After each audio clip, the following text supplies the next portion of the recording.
अगर हम किसी व्यक्ति को ईएमआई पर सामान सेल करते हैं, यानी किस्तों में, जिसको हम बोल सकते हैं कि किस्तों में सामान सेल कर रहे हैं, तो उसकी एंट्री कैसे करें? वैसे देखो तो ये प्रोसेस टेली में या फिर बोल सकते हैं कि रियल लाइफ में अलग ही होता है, क्योंकि एक व्यापारी को ये जो किस्त है वो रिसीव नहीं करना होता है। जो लोन प्रोवाइड करती है वो कंपनी रिसीव करती है। अब उसको तो व्यापारी को पैसा पूरा मिल जा रहता है, अपना काम होता है। लेकिन सिचुएशन ये है कि हम चाहते हैं कि उसका हम हिसाब रखना चाहें कि इतने का सेल किया है तो इतना पैसा आ रहा है, जो मीटर है। या फिर कुछ जगहों पे, यानी कुछ ग्रामीण एरियाओं पे हमने देखा है कि वहाँ के लोकल जो व्यक्ति होते हैं, उनको वो सामान किस्तों में सेल करते हैं, यानी लोकल कस्टमर को सामान किस्तों में सेल करते हैं। ऐसा बजाज वाला ये स्टेप का नहीं, बस ऐसे अपने तरीके से। और कुछ ब्याज में उसको पैसे भी उनसे लेते हैं, उन्हीं उस सामान पर।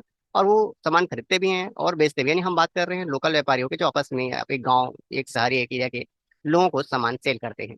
और सेल करने के बाद उनको किस पे पैसा वो देते हैं, उसे रिसीव करते हैं। तो उनका हिसाब वो कैसा करना चाहेंगे वो हम आज की वीडियो में देखने वाले हैं। चलिए वीडियो की शुरुआत करते हैं। सेटअप के नाम पर क्या है हमारे पास? सेटअप के नाम पे हमारे पास है, मान लीजिए एग्जांपल है, कोई मोबाइल फोन है, उसे परचेस किया गया।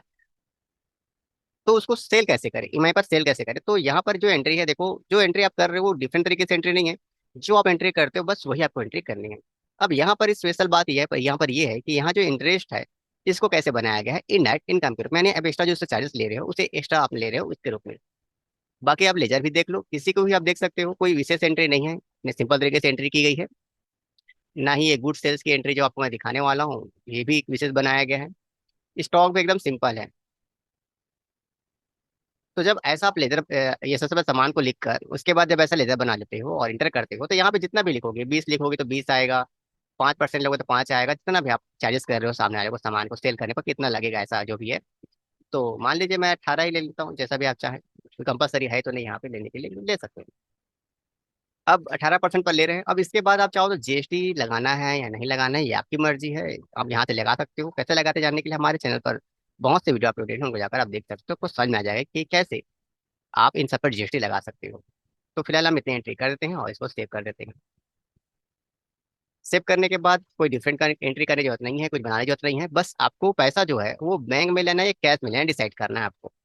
कैश है या बैंक है, जो भी आप लेना चाहो ले सकते हो। उसके बाद उस कस्टमर का नाम सेलेक्ट करना है, भैया।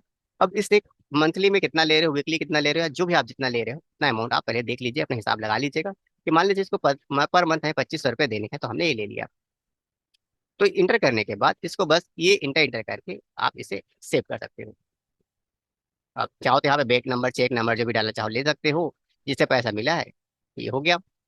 और ऐसा काम आप कंप्लीट कर सकते हो, आपका काम हमेशा कंप्लीट हो जाएगा। अब रही बात उसको फिर से आपको देखना है, तो आप तुरंत यहीं पर देख सकते हो, कुछ इससे जरूरत नहीं है करने की। आप जैसे एंटर करोगे पैसा देने आएगा, तो जैसे आप इसमें लिखोगे तो कितना पैसा देना है दिखा रहा है सामने वाले को, 27,000 रुपये दिखा रहा है। तो हमेशा आपको दिखाते रहेगा। फिर से 25,000 की एंट्री में 2500 रुपये की एंट्री कर देता हूँ। Inter inter inter inter.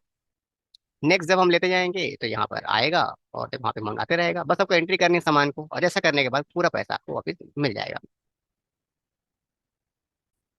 और अगर आप कुछ और भी करना चाहते हैं तो बहुत कुछ है करने के लिए। वैसे डिस्प्ले मोड रिपोर्ट में जाकर आप यहाँ पर चले जाएं, यहाँ आउटस्टैंडिंग को ले लीजिए।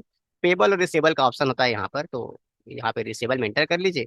तो आपको हमेशा दिखता रहेगा कि इस बिल का, ये कस्टमर का इतना पैसा देना बाकी है। इसको और एंटर कर लें तो आपको दिखा देगा कि ये जो बिल है ये इस दिन पर सामान सेल किए थे, और सामने वाले ने अभी तक इतनी एंट्री कर दी है, 2 किस्त सामने वाले का आ चुका है। ऐसा पूरा हिसाब निकाल सकते हो। तो हमने अपना बेस्ट तरीका दे दिया है। और सब समय है चैनल को लाइक, सब्सक्राइब और शेयर करने का। देखिए यहाँ पे कोई डिफरेंट काम नहीं हुआ है, बस नजरिया चेंज किया गया है और इसे ईएमआई के रूप में सेट किया गया है। काम वही कर रहे हो। तो कॉन्सेप्ट क्या क्या होता है हमारे वीडियो का, ये टेक्निक तो हम वही यूज करते हैं, लेकिन नए प्रॉब्लम को आप सॉल्व करते हैं। तो अगर ये जानकारी अच्छी लगी तो समय है आप ये करते रहिए, और हम चलते हैं और मिलते हैं किसी नए वीडियो पर।